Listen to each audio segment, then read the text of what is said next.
A man who grew up in hardship, who came from nothing. He was not just a leader, but a beacon of hope for his people. In the darkest of times, he fought for justice, sacrificed everything to keep a nation together. With his unwavering belief and determination, he changed the course of history.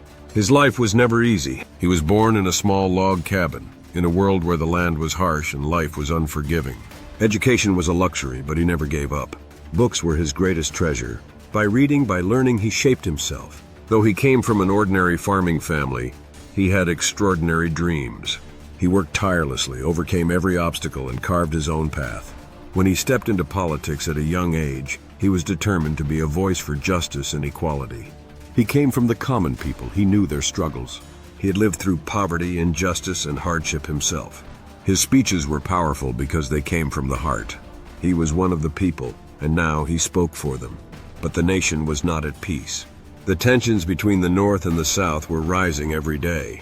On one side were those who opposed slavery, on the other were those who defended it. America was on the brink of tearing itself apart. When he became the leader of the country, he took on the greatest responsibility of all. Then civil war broke out. Brother turned against brother. The battlefields were soaked in blood. He fought not just to win a war, but to keep his country united. He could not allow the Union to fall apart. To him, slavery was a crime against humanity, and he was willing to risk everything to end it. Even in the bloodiest days of war, he never lost hope.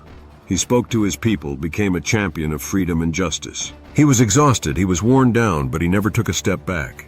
And then, with a single stroke of his pen, he changed the fate of millions. No man would ever be the property of another again. When the war ended, victory was his. He had held the country together. He had abolished slavery. But he did not know that this victory would cost him everything. He had enemies. There were those who wanted to silence him, those who wanted to stop his ideas from spreading. And one night, in a theater, at his most unguarded moment, history was changed forever. A gunshot rang out. The man who carried the future of his country in his hands was no more. But his ideas, his fight, and his legacy would live on forever. So who was he? The man who grew up in hardship, who fought for his people, who stood for freedom and justice. Who am I? I am Abraham Lincoln.